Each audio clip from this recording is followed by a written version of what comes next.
Anda presiden, Anda mesti moralnya lebih tinggi dari dia, lebih tinggi dari dia, lebih tinggi dari saya.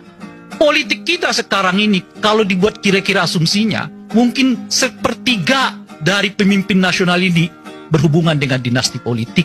Lalu, apa maknanya demokrasi ini bagi kita? Kalau untung-untung dari demokrasi itu hanya membuat anak you yang berkuasa, istri lu yang berkuasa, suami lu yang berkuasa, kakek lu yang berkuasa, cucu lu yang berkuasa, sebagian besar rakyat ini hanya menjadi penikmat, cukup diberi tawaran, oke gas, mereka dapat gasnya, rakyat cuma dapat oke-nya. Mau Anda bicara tentang Indonesia emas 2045? Gimana bicara emas 2045? Setengah dari kekuasaan itu bertumpuk kepada 1, 2, 3 keluarga. Lebih dari 80% harta kekayaan negara ini bertumpuk kepada cuma 10 orang kaya di Republik. Anda bicara tentang Indonesia emas 2045. Kalau Anda nggak menolak dinasti politik, Anda nggak menolak oligarki, nggak usah Anda bicara tentang Indonesia emas 2045. Yang ada Indonesia cemas. Itulah saya selalu mengingatkan moral, etik. Nggak cukup sekedar boleh nggak boleh. Assalamualaikum warahmatullahi wabarakatuh. Sailum obscurum, telah tibalah zaman kegelapan.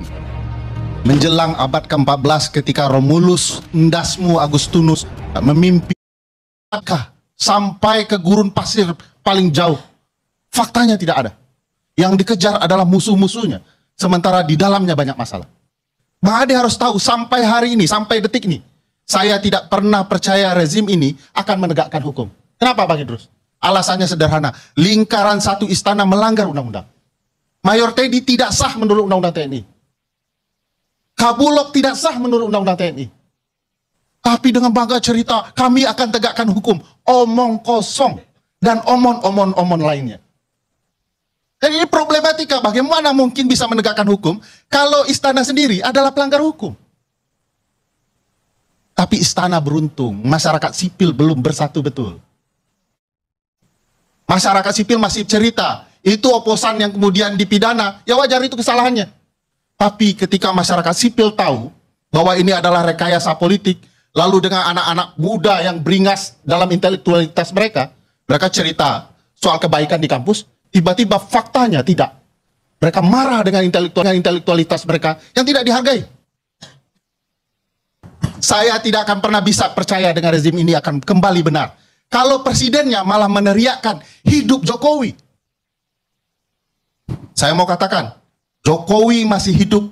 Oleh karena itu, adililah segera Jokowi itu.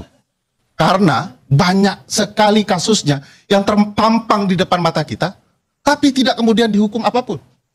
Saya yakinkan Bang, kalau pemerintah hari ini mengadili berbagai kasus korupsi, termasuk di lingkarannya sendiri, saya berhenti mengkritik pemerintahan ini.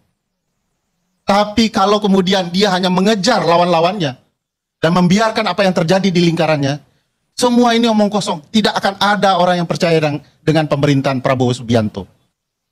Kalau teman-teman di pemerintah ingin bersiap dan menganggap ini semua bayaran, silahkan. Tapi ini tanda-tanda zaman. Kalau anak-anak muda sudah tidak nyaman, bersiaplah. Mungkin tidak hanya kursi Anda dijungkir balikkan. Mungkin tatanan baru hendak mereka ciptakan.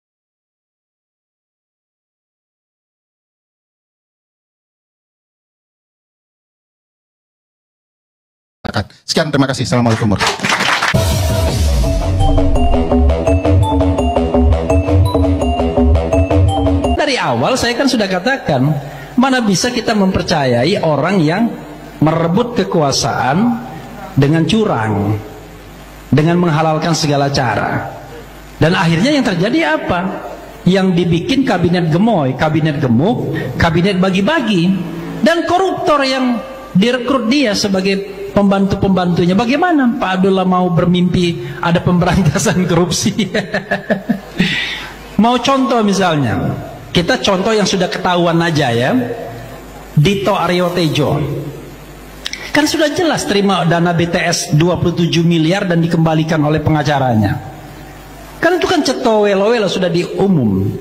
Kemudian Edi Hiarich yang pernah jadi tersangka karena menerima gratifikasi lolos di pra-peradilan. Jangan lupa, pra-peradilan kan bukan substansi. Pra-peradilan itu hanya bicara tentang prosedur yang tidak dilakukan secara baik, dan itu pun sudah tebang pilih juga. Kalau Anda dekat dengan pemerintah atau cukong di pemerintahan, Anda akan lolos pra-peradilan. Edi Hiarij lolos, Paman Birin lolos. Tapi coba Hasto sekarang nggak lolos. Coba kalau Hasto 5 tahun yang lalu lolos dia di pra-peradilan. Hasto sekarang nggak lolos. Tom Lembong nggak lolos. Jadi orang-orang yang diincar oleh pemerintahan, makanya sebenarnya kok kayaknya nggak dejavu ya, nggak ada bedanya antara pemerintahan sekarang dan pemerintahan sebelumnya. Apakah hukum masih dipegang oleh geng Mulyono? Pertanyaannya. Dan Prabowo sebagai presiden tidak berdaya. Ini kan jadi persoalan. Karena bagi saya, dari perspektif hukum tata negara, kawan-kawan semua, ibu-ibu dan bapak sekalian, saya tidak bisa menyalahkan Mulyono lagi ada laginya ya. Why? Karena yang megang tongkat komando kepresidenan dengan segala kewenangannya adalah Prabowo. Kalau Prabowo perintahkan tangkap, ya tangkap, selesai. Orang yang Polri di bawah dia, kemudian kejaksaan di bawah dia, KPK pun berdasarkan undang-undang yang baru juga di bawah presiden, Undang-Undang Nomor 19 tahun 2019. Jadi apalagi yang membuat dia sulit untuk melaksanakan itu semua? Nah, kan jadi this is the question. Kabinet ini kabinet gemuk, terlalu besar.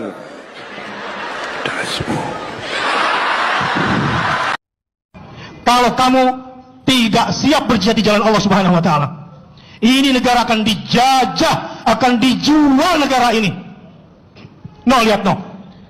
Pantai Jawa dulu dari Jawa Barat sampai Gresik itu adalah basis Islam. Sekarang lu orang pada bisa nggak ngelihat pantai di Jakarta Utara itu gratis? Ini bahkan untuk masukkan ke dalam ini orang-orang yang nggak jelas statusnya. Bahkan pilar-pilar tiang-tiangnya itu sudah isinya sabu-sabu. Kalau kalian orang Indonesia tidak punya mental jihad, nggak akan berdaulat negeri ini. Siap jadi mujahid, siap tegakkan kedaulatan Republik Indonesia, siap bersatu untuk Indonesia. Berdiri semua, berdiri sekarang. Kita Indonesia akan mengundurkan diri dari jabatannya karena sudah tidak bisa utang lagi, sudah tidak bisa bayar cicilan, karena utang menewes gak iso. Nomor siji wis gak wayahe kono, wis kakean utang, gak iso utang meneh. Nomor loro anjen sing ngutangi wis gak ndek dhuwit. Saiki sing bagian ngutangi awakmu Indonesia iku saiki wis bangkrut juga gitu ya. Jadi ini akan ada krisis yang agak serius. Ngilino mulai saiki Anda harus berpikir kedaulatan pangan. Anda harus mandiri, harus swadaya pangan dibangun sejak sekarang. Gitu. Bu pertanian, bu buah-buahan di rupakno jadi makanan pokok dan sebagainya. Pokoknya mulai hari ini berpikir untuk swadaya pangan, sebab yang paling parah nanti kalau ada krisis pangan. Kalau hanya krisis keuangan, rakyat Indonesia masih megek, tapi nek krisis mangan kan duyo duit gak ono beras kate laporan.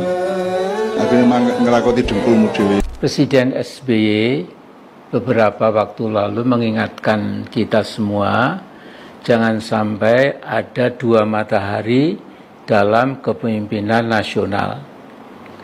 Apalagi kepemimpinan politik buat sebagian pemimpin yang kurang terdidik dan bodoh pasti menimbulkan sengsara rakyatnya.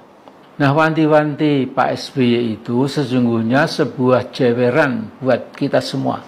Kita sudah punya presiden baru sejak 20 Oktober tahun lalu, yaitu Pak Prabowo Subianto, tetapi Jokowi alias Mulyono masih saja cawe-cawe ingin mengatur negeri, dan target politiknya jelas menurut saya, yaitu membuat kepresidenan Prabowo gagal. Supaya apa? Supaya Gibran si Fufu Fafa bisa jadi presiden ke-9 Indonesia. Kita bisa bayangkan bagaimana bila Gibran si Fufu Fafa, si anak haram konstitusi, pendidikannya nggak jelas, tanpa kapasitas, integritasnya rusak berat, moralitasnya sudah busuk, kemudian bisa jadi Presiden Republik Indonesia. Apa Indonesia tidak menjadi bahan ketawaan dan sinisme dunia? Nah, Jokowi yang terus-terusan melakukan intervensi politik destruktif, hakikatnya telah menjadi pesaing tunggal kekuasaan dan otoritas Presiden Prabowo. Nah, akhirnya terpulang pada kita semua, seluruh anak bangsa, akankah kita biarkan terus Jokowi dan Gibran Fufafa bebas merdeka mengguncang-guncang republik yang kita cintai bersama, ataukah kita berikan perlawanan politik pada Mulyono sebagai sumber masalah yang terus-menerus merusak Indonesia? SOS itu singkatan dari Save Our Souls, adalah sebuah teriakan dari seseorang atau kelompok orang yang nyawanya terancam. Misalnya seorang nahoda kapal yang kapalnya membentur bukit karang, kemudian terjadi kerusakan di dinding kapal.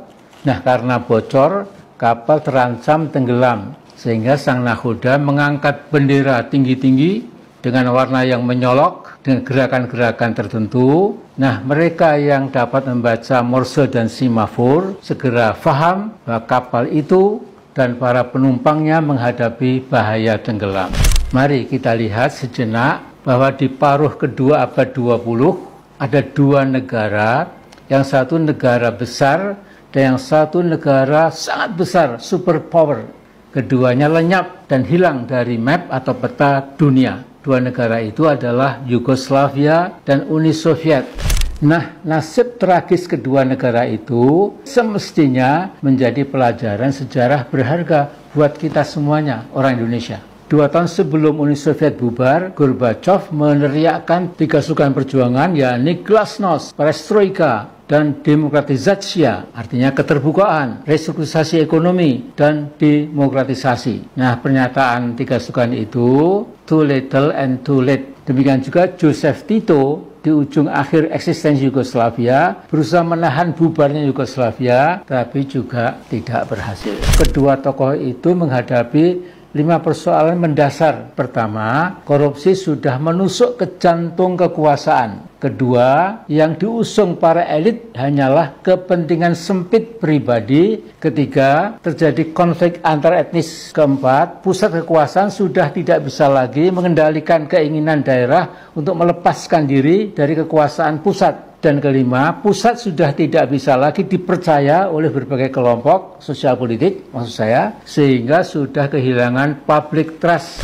Nah, persoalan mendasar Indonesia kurang lebih sama dengan Uni Soviet dan Yugoslavia waktu itu. Nah, dengan hilangnya kepercayaan publik itu, maka otomatis rezim berkuasa kehilangan legitimasi. Begitu sebuah rezim sudah kehilangan legitimasi dan kepercayaan dari rakyatnya, maka ibarat sebuah bangunan, bangunan itu perlahan-lahan tapi pasti akan ambruk. Ya. Nah, apapun, ya, lewat video singkat ini saya hanya ingin mengajak kita bersama, anak-anak bangsa, agar Indonesia tidak bernasib seperti Yugoslavia dan Uni Soviet. Prabowo meneriakkan hidup Jokowi gitu loh. Ini ya, pertama kalau gue sih ketawa aja melihatnya. Kenapa? Karena ini membuktikan, ingat nggak pernyataan Prabowo bahwa mereka bisa menang karena dukungan dari Jokowi. Ya, ini sudah selama ini. Ya betul, ini akhirnya memvalidasi apa yang selama ini sudah ditulis oleh majalah Tempo, ya, bansos, itu, terus juga pengerahan aparatur negara, sampai kemudian memunculkan istilah parcok gitu kan, terus juga penggunaan APBN gitu, yang ini semua sudah berbau KKN kalau kita lihat ya, terus kemudian akhirnya ini digunakan untuk memenangkan Prabowo sendiri loh, ya, yang mengakui bahwa dia didukung oleh Jokowi. Anda presiden, Anda mesti moralnya lebih tinggi dari dia, lebih tinggi dari dia, lebih tinggi dari saya. Politik kita sekarang ini, kalau dibuat kira-kira asumsinya, mungkin sepertiga dari pemimpin nasional ini berhubungan dengan dinasti politik.